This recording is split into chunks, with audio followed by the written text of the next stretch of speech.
members of the Rwanda Leaders Fellowship, ladies and gentlemen, warm greetings to all of you. I'm glad that the prayer breakfast tradition continues despite the pandemic restrictions.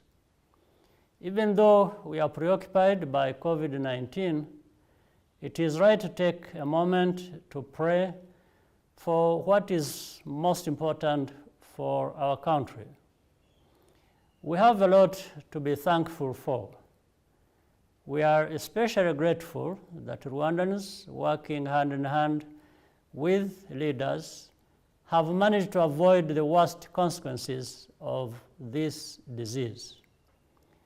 We are thankful for the vaccines that allow us to look forward to a future without COVID and to rebuilding our economy.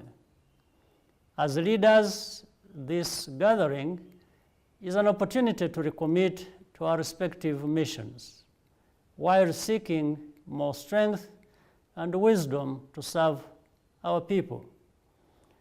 There is no doubt that Rwandans have been seriously affected by this pandemic, especially the most vulnerable among us.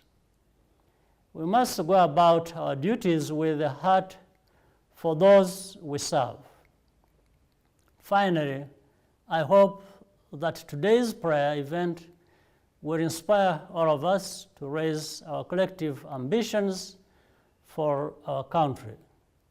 This will challenge us to do more and do it better and make up for some of the time we have lost. That would surely be the best blessing for Rwanda. I thank you.